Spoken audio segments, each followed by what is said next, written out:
महिलाओं को देखकर। सुनिए, देखिए, उस समय का समाज और अभी के समाज में बस फर्क दो चार गिनवा देते हैं। एक तो वहां की सभ्यता जो थी शहरी थी। कैसी थी? शहरी। हमारे यहाँ वर्तमान सभ्यता शहरी और ग्रामीण दोनों है। शहरी और ग्रामीण सभ्यता का क्या है? सह अस्तित्व है, क्योंकि सबसे अधिक निवास करने वाले लोग कहाँ पे है? गांव में। उसके बाद कम लोग कहाँ पे हैं? शहर में। गांव से चीजें बनती है, कहाँ पे आके बिकती हैं? शहर में। सिंधु सभ्यता का पूरा स्थल क्या था? शहरी था। सिंधु सभ्यता का स्थल शहरी और हमारे यहाँ का स्थल जो है शहरी और ग्रामीण दोनों है। पीछे बैठने वाले, इधर उधर हिलो मत। अब समझ गए? अभी 9 बजे क्लास छोड़ेंगे आप लोग को। और सुनिए, और देखिए प्रश्न, और क्या इसमें और क्या कैटेगराइज हो सकता है? समझिए, सिंधु सभ्यता के लोगों का एक पर्टिकुलर देवता था, एक पर्टिकुलर उनका धर्म था, पशुपति की पूजा करते थे। हमारे यहाँ धर्मों की क्या है? बहुलता है। एक फर्क तो ये है, हमारा समाज जो है ये कैसा है? पितृसत्तात्मक है। अरे हमने लोग किस नाम से जानते हैं? पापा के नाम से। अरे मुझे लोग किस नाम से जानेंगे? मेरे पापा के नाम से। लेकिन उस समय के लोग किसके नाम से जाने जाते थे? माता के नाम से। हमारे समाज में आज भी मातृसत्तात्मक चीजें देखने को मिलती है। कहां पर? ननिहाल में जाते हैं आप लोग? ननिहाल में कोई आपके पापा के नाम से जानेगा? सब आपकी मम्मी के नाम से पहचानता आपको। समझ गए इस बात को? तो यही फर्क है। डाउट हुआ आपका? चलिए, क्वेश्चन दिया है, यदि एक व्यक्ति का वजन तोलने वाली मशीन पर 50 केजी दिखाता है तो आपका वास्तविक द्रव्यमान क्या होगा? ज्यादा होगा कि कम होगा? क्या होगा? ध्यान रखिएगा, वजन क्या हो जाएगा? ज्यादा होगा। इसको नोट कर लीजिएगा, आगे बढ़े यहां से। क्योंकि जब भी वास्तविक वजन लेते हैं, जब भी वास्तविक वजन लिया जाता है, सुनिएगा, ऐसे और नहीं जी, जब भी हम वास्तविक वजन की बात करते हैं, सुन लीजिए एक बार, कंसेप्ट क्लियर हो जाएगा। जब भी हम वास्तविक वजन की बात करते हैं, वास्तविक वजन, तो पृथ्वी का ग्रेविटेशन भी इसमें क्या होता है? इसी वजह से क्या हो जाएगा? ज्यादा। आगे देखो प्रश्न दिया, कि स्थिर इलेक्ट्रॉन पर जब एक प्रबल चुंबकीय क्षेत्र आरोपित किया जाता है, तब इलेक्ट्रॉन चुंबकीय क्षेत्र की दिशा में गति करेगा। इलेक्ट्रॉन चुंबकीय क्षेत्र की दिशा के विपरीत दिशा में गति करेगा, या इलेक्ट्रॉन स्थिर रहेगा, इलेक्ट्रॉन घूर्णन गति करेगा। जब भी किसी इलेक्ट्रॉन पर चुंबक हम लगाएंगे, क्या लगाएंगे? चुंबक। चुंबक का क्षेत्र वहां पर जनरेट करेंगे, तो इलेक्ट्रॉन आवाज बंद करिए एकदम पहले। ओके, शांत हो गए? अब सुनिएगा, जब भी किसी इलेक्ट्रॉन पर अगर हम चुंबक का कोई भी क्षेत्र लाते हैं, समझिएगा, ठीक है, तो वो क्या होगा? अपने स्थान से परिवर्तित होगा। या दिया है कि उसी दिशा में गति करेगा या विपरीत दिशा में गति, इलेक्ट्रॉन घूर्णन गति करने लगेगा। उत्तर हमारा क्या होगा? इलेक्ट्रॉन क्या होगा? स्थिर रहेगा। स्थिर होने का एकमात्र कारण है क्योंकि चार्ज कैसा है? अरे इस पर चार्ज कैसा है? इलेक्ट्रॉन पर चार्ज कैसा है? नेगेटिव। और इलेक्ट्रॉन जिस व्यक्ति के ऊपर नेगेटिव चार्ज है, क्या वो जीवन में कभी आगे की तरफ गति करेगा? करेगा? कभी नहीं करेगा। पर चार्ज कैसा है जी? नकारात्मक। इसीलिए ये क्या करता है? चुंबकत्व क्षेत्र लगाने के बाद भी क्या होता है? स्थिर रहता है। आगे देखो प्रश्न दिया, स्तंभ ए और बी से मिलान करना है। पिच दिया है, प्रबलता दिया है, प्रतिध्वनि दिया है, चिकित्सा में ध्वनि का प्रयोग दिया है। इसका उत्तर बताना है आपको। पिच, सुनिएगा, सुनिए, चिकित्सा में ऐसे नहीं करने का तरीका समझो। देखो, हमें पता है कि चिकित्सा में आवाज को सुनने के लिए, हर्ट को सुनने के लिए हम आला को हम क्या बोलते हैं? स्टेटो। इसको क्या बोलेंगे? यानी चिकित्सा में ध्वनि का उपयोग के लिए हम किसका प्रयोग करते हैं? स्टेटो। इसको किसका प्रयोग करेंगे? स्टेटो को का प्रयोग करेंगे। अब तो देखो, हमें उत्तर मिला 4 का क्या मिला? बी। ढूंढो 4 का बी। 4 का सी है, उत्तर होगा 4 का बी है 4 का बी है, 4 का बी दिखा, मिला उत्तर। समझ गए? तो कर रहे थे तुम लोग। मिलान वाले प्रश्न में पूरा प्रश्न सॉल्व कभी नहीं करना है। आपको ढूंढिए कि आपको इसमें से क्या आ रहा है। ठीक है, आपको जो आ रहा है आप उसी का उत्तर करिए। ठीक है ना? जो आपको आ रहा है उत्तर आप उसी का करेंगे। देखो, मुझे आ रहा था कि चिकित्सा में हम आला लगाते हैं। क्या करते हैं? हर्ट की बीट सुनने। अरे डॉक्टर हर्ट की बीट सुनने के लिए आला लगाता है, आला लगा के सुनता है, हर्ट की बीट तेज है कि ज्यादा है कि क्या है, कैसे है, सुनता है ना।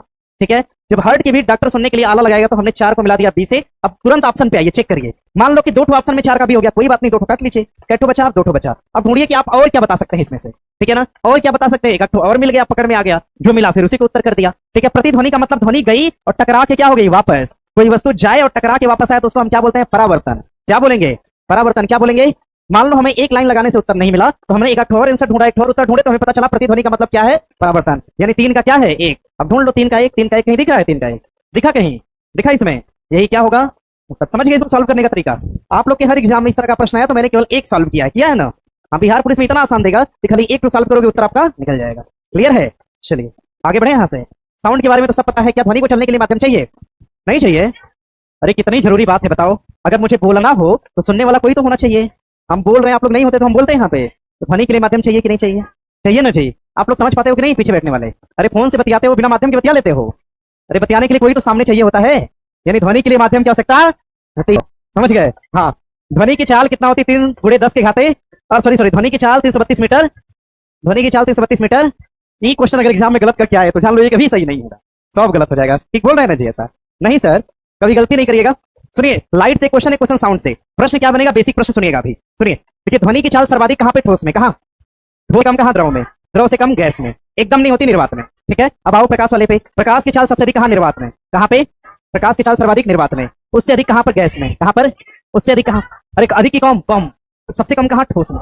प्रकाश की चाल सबसे कम कहाँ पे? ठोस। सोचिए अगर यहाँ से प्रकाश जा रहा है और हमने हाथ मेरा तो ठोस ही है, आर पार तो देख नहीं सकते। अगर हमने हाथ लगा दिया तो क्या प्रकाश क्या होगा? रुक जाएगा। क्या होगा? देखिए ठोस है। अगर यहाँ से हम प्रकाश गुजारेंगे तो प्रकाश क्या होगा? रुक जाएगा। क्या प्रकाश की चाल इसमें ज्यादा होगी? नहीं। देखो वो ट्रांसपेरेंट बोतल है, जैसे देखिए बोतल है, अगर इस बोतल से हम प्रकाश को ले जाएंगे तो द्रव से प्रकाश का थोड़ा सा आगे रहेगा, ठीक है। और ये हवा में क्या फैली है? गैस। यहाँ से प्रकाश डालेंगे तो तेजी से जाएगा, अगर गैस को भी हटा दें तो प्रकाश और तेजी से जाएगा। समझ लिए? क्योंकि प्रकाश को चलने के लिए माध्यम चाहिए क्या? नहीं। प्रकाश बिना माध्यम के, ध्वनि माध्यम के साथ चलती है। ध्वनि की चाल सबसे अधिक किसमें? ठोस में। किसमें? ठोस में। अरे ठोस में तभी तो ध्वनि जाएगी, टकराएगी तो और तेज बजेगी। जैसे फोन का स्पीकर देखें आप लोग, फोन बजाएंगे पहले धीमे बजता है, हाथ के पास ऐसे चिपका देंगे तो आवाज क्या होती है? तेज हो जाती है। यानी कि ध्वनि की चाल टकरा गई किससे? ठोस से। इसकी चाल क्या होगी? ज्यादा। चाल क्या हो गई? बढ़ गई। जाके एक्सपेरिमेंट करना, फोन बजा के। गिलास देखे ना, गिलास, गिलास अपने आप में क्या है? ठोस है। स्पीकर के पास गिलास लगा देना, इसे देखो ध्वनि की चाल बढ़ती है कि नहीं? बढ़ेगी ना। देखो ये सब एक्सपेरिमेंट किए हैं, बढ़ेगी। ध्वनि की चाल सर्वाधिक ठोस में, उससे कम कहाँ? द्रव, उससे कम कहाँ? गैस, सबसे कम कहाँ? निर्वात। निर्वात में ध्वनि की तरंग चलती है? नहीं। क्या माध्यम चाहिए? चाहिए। ध्वनि की चाल हवा में 332 मीटर पर सेकंड। प्रकाश की चाल हवा में 3 × 10⁸ मीटर पर सेकंड। प्रकाश की चाल सर्वाधिक निर्वात में, उससे कम कहाँ? गैस में, उससे कम कहाँ? द्रव में, सबसे कम कहाँ? उसमें। सब जान जाएंगे। प्रकाश की चाल किस प्रकृति की होती है? अनुप्रस्थ। क्या है? और ध्वनि की चाल अनुदैर्ध्य। ध्वनि की चाल देखो, कभी अगर भूल जाना तो सुन लो मेरी बात को, अगर कभी भूल जाए कि अनुप्रस्थ में प्रकाश की, अनुदैर्ध्य में ध्वनि, ठीक है, सामने वालों को हम देख रहे हैं, हंसोगे तो हम आ जाएंगे पीछे, ठीक है ना। प्रकाश में अनुप्रस्थ, देखो प्र से क्या है? प्रकाश है ना, प्र से क्या है? प्रकाश। और अनुप्रस्थ में भी प्र लगा है, लगा है ना ऐसे। देखो हमने लिखा अनुप्रस्थ, क्या लिखा? और हमने क्या लिखा? प्रकाश। देखो प्र मैच कर गया। यानी अनुप्रस्थ पूछेगा तो जो बचा वही किसका है? ध्वनि का। अनुदैर्ध्य पूछा तो गलत होगा। आगे बढ़ो। भगवान बुद्ध की लेटी हुई सबसे बड़ी प्रतिमा बिहार में किस स्थान पर? कहां पर? बोध गया में। ध्यान रखिएगा, बोध गया लिख लीजिएगा, बोध गया। और सुनिए मेरी बात को, सीता की प्रतिमा पूछेगा आपसे। सीता की प्रतिमा कहां पर? सीतामढ़ी के अंदर। कहां पर जी? सीता की प्रतिमा कहां पर? सीतामढ़ी। सीता की प्रतिमा कहां पर लगाई जा रही है? सीतामढ़ी के अंदर लगाई गई। सीता की प्रतिमा कहां पर? सीतामढ़ी के अंदर। एक दिन हम पढ़ा रहे थे तो हम बताए थे एकता की प्रतिमा, बताए थे। एकता की प्रतिमा कहां? गुजरात। कहां पर? किसकी मूर्ति है? सरदार वल्लभ भाई पटेल। सरदार वल्लभ भाई पटेल। एकता की प्रतिमा कहां? गुजरात। हमने कहा शांति की प्रतिमा कहां पर? लद्दाख। कहां पर? किसकी प्रतिमा है? लेटे हुए। कर लेंगे ये सब। विश्वास की प्रतिमा कहां पर? राजस्थान। बताए थे इसको भी। विश्वास की प्रतिमा कहां? राजस्थान। किसकी प्रतिमा? हमने पढ़ा रहे थे तो हम बताए थे एकता प्रतिमा, बताए थे। एकता की प्रतिमा कहां? गुजरात। कहां पर? किसकी मूर्ति है? सरदार वल्लभ भाई पटेल। सरदार वल्लभ भाई पटेल। एकता की प्रतिमा कहां? गुजरात। हमने कहा शांति की प्रतिमा कहां पर? लद्दाख। कहां पर? किसकी प्रतिमा है? लेटे हुए। कर लेंगे ये सब। विश्वास की प्रतिमा कहां पर? राजस्थान। बताए थे इसको भी। विश्वास की प्रतिमा कहां? राजस्थान। किसकी प्रतिमा है? भगवान शंकर की है। समानता की प्रतिमा कहां? हैदराबाद। कहां पर? समानता की प्रतिमा कहां पर? किसकी प्रतिमा है? रामानुज। किसकी है? किसकी प्रतिमा? रामानुज की प्रतिमा। कर लेंगे। समृद्धि की प्रतिमा कहां पर? कर्नाटक। कहां पर? समृद्धि की प्रतिमा कहां पर? समृद्धि की प्रतिमा कहां पर? प्रतिमा किसकी है? कैंपेगौड़ा। किसकी है? ये सब हो जाएगा, ठीक है। आगे देखिए प्रश्न दिया है, बिहार राज्य मानवाधिकार आयोग की स्थापना कब की गई थी? कब सन? अब सुनिए मेरी बात को, सुनिएगा। प्रश्न करेगा आपसे मानवाधिकार आयोग, प्रश्न करेगा मानवाधिकार, मानवाधिकार आयोग, प्रश्न करेगा आपसे मानवाधिकार आयोग की बात।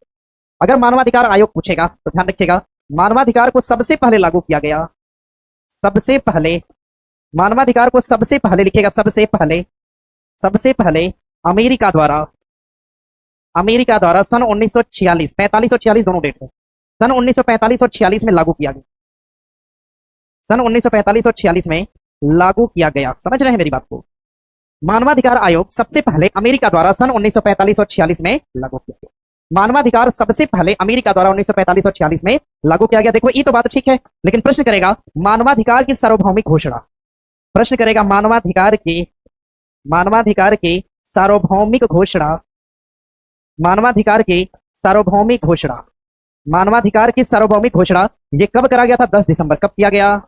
10 दिसंबर 1948, 10 दिसंबर 1948। सार्वभौमिक घोषणा किसके द्वारा करा गया? तो ये घोषणा भी करने वाला कौन था? अमेरिका। कौन था? हाँ, नोट करिएगा। मानवाधिकार की सार्वभौमिक घोषणा भी किसने करा था? अमेरिका ने। किसने किया? अमेरिका। मानवाधिकार सबसे पहले प्रश्न करेगा, मानवाधिकार को लागू किसने करा? अमेरिका ने। कब करा? 1945 और 46। 1945 और कब? 1945 और 46 में किया। ध्यान रखिएगा, मानवाधिकार की सार्वभौमिक घोषणा किसके द्वारा करी गई? अमेरिका। किसके द्वारा? अमेरिका। 10 दिसंबर 1900 और इसी एवज में जो 10 दिसंबर का टाइम है, जो 10 दिसंबर है, इस 10 दिसंबर को हम क्या मनाते हैं? मानवाधिकार दिवस मनाते हैं। प्रश्न करेगा आपसे मानवाधिकार के लिए दिवस कब मनाया जाता है, तो क्या बताएंगे? 10 दिसंबर को। कब मनाते हैं? मानवाधिकार दिवस कब मनाया जाता है? 10 दिसंबर को। मानवाधिकार दिवस कब मनाया जाता है? 10 दिसंबर को। और ध्यान रखिएगा, राष्ट्रीय मानवाधिकार आयोग की स्थापना, प्रश्न करेगा आपसे राष्ट्रीय मानवाधिकार आयोग की स्थापना कब करेगी? तो सन 1992 में करेगी। कर लेंगे इतना? राष्ट्रीय मानवाधिकार आयोग की 1992। यहां से प्रश्न बना तो अपना बना लीजिएगा, ठीक है? नोट कीजिए सब लोग।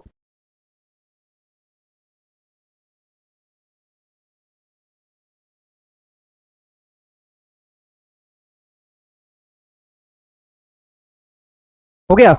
आगे बढ़िएगा। प्रश्न है कि भारतीय संविधान में मंत्रिमंडल शब्द का प्रयोग कहां पर किया गया है? किसमें करा गया है? 300। सुनो भैया, सुनेंगे मेरी बात को? सुनिएगा, सुनिए। एक तो शब्द है मंत्री परिषद। कौन सा शब्द है? एक तो शब्द है मंत्री परिषद। कौन सा शब्द है? मंत्री परिषद। एक तो शब्द है मंत्री परिषद। इस मंत्री परिषद शब्द का उल्लेख किसमें करा गया है? आर्टिकल 74 में। इसमें करा गया आर्टिकल 74 में। एक दूसरा शब्द है मंत्रिमंडल। कौन सा शब्द है? एक दूसरा शब्द कौन सा? मंत्रिमंडल। इसका उल्लेख किसमें करा गया? आर्टिकल 352 के क्लास नंबर 3 में किया गया। नोट करिए। अच्छा ये बताओ, इनमें से किस शब्द का उल्लेख संविधान में नहीं था? मंत्रिमंडल की मंत्रिपरिषद? मंत्रिमंडल का कि मंत्रिपरिषद का? नहीं पता चल रहा है ना? तरीका बताएं पता करने का। कभी किसी अनुच्छेद के आगे एबीसीडी 1 2 क ख ग अगर इस तरह की कोई बात लिखी होती है तो मूल संविधान में नहीं था, बल्कि बाद में क्या किया गया? जोड़ा गया। समझ गए? बाद में कौन जोड़ा गया? क्योंकि इसके अनुच्छेद में क्या लिखा है? 3 लिखा है। अरे एक लिख दिया हमने, बाद में जोड़ा तो एक का और लिख दिया हमने, एक का ए लिख दिया। समझ गए? यानी ऐसा अनुच्छेद जिसमें कुछ ना कुछ आगे चल के जुड़ा हुआ, बाद में क्या किया गया है? जोड़ा गया। यानी मंत्रिमंडल शब्द का उल्लेख मूल संविधान में था? मूल संविधान में था? नहीं था ना। देखो प्रश्न दिया था एग्जाम में कि मूल संविधान में किस शब्द का उल्लेख नहीं है, तो ध्यान रखिएगा, मूल संविधान में इसका उल्लेख नहीं है। मूल संविधान में उल्लेख है क्या? नहीं है। क्या इसका उल्लेख मूल संविधान में है? नहीं है। क्या इसका उल्लेख मूल संविधान में है? नहीं है। समझिए इस बात को। क्या मंत्रिमंडल शब्द का उल्लेख मूल संविधान में है? नहीं है। है जी?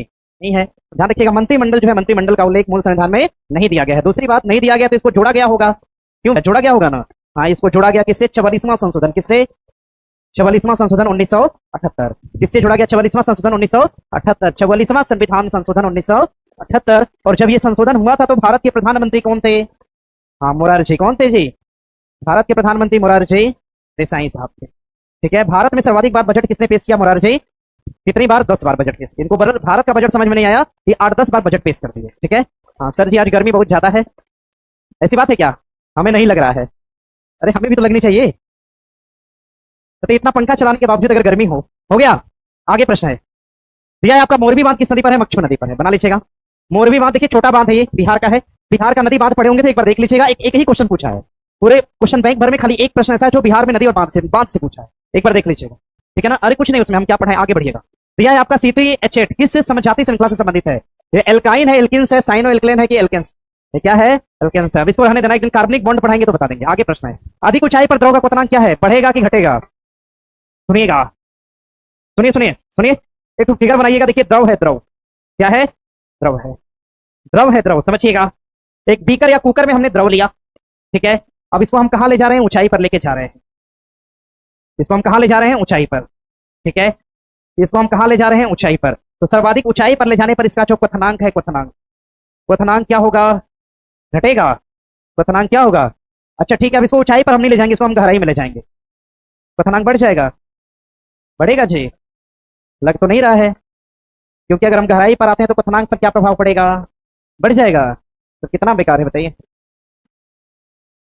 इसको नोट करिएगा। क्या पूछा है आपसे? अधिक ऊंचाई पर द्रव का क्वथनांक क्या होता है? गिरता है। और गहराई ऊंचाई घटाने पर द्रव का क्वथनांक क्या होगा? ऊंचाई घटाने पर, ऊंचाई घटाने की अगर हम बात करते हैं तो ऊंचाई घटाने पर द्रव का क्वथनांक क्या होगा? ध्यान रखिएगा, इसको ऐसे मत लिखिए, गहराई में द्रव का क्वथनांक। ध्यान रखिएगा, इसको आप ऊंचाई घटाने की बात मत लिखिए, लिखिएगा गहराई में द्रव क्वथनांक। गहराई सब लिखिए, क्वेश्चन एग्जाम में है आपके, लिखिएगा गहराई बढ़ने पर। गहराई क्या कराने पर? बढ़ाने पर। गहराई बढ़ाने पर द्रव के क्वथनांक में क्या परिवर्तन होगा? तो बढ़ेगा। क्या होगा? बढ़ेगा। दरअसल इसलिए हम गहराई लिखवाए क्योंकि सब पर्वत है, पर्वत से नीचे जमीन पे नहीं। देखिए पर्वत है, ये सरफेस वाला हिस्सा है, ऊपर की तरफ पर्वत, नीचे वाला समंदर का किनारा या घाटी। लिखिएगा क्या होगा जी? बढ़ेगा ना? बढ़ेगा।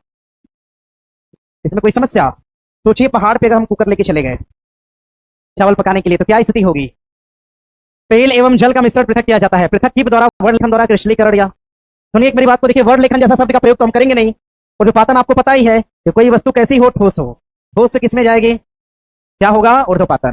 ठीक है। और हम तेल और जल के मिश्रण को अलग करने की बात कर रहे हैं, समझ गए? ठीक है। क्रिस्टलीकरण तो होगा नहीं, उत्तर हमारा क्या होगा? पृथक्करण होगा। आगे बढ़िएगा।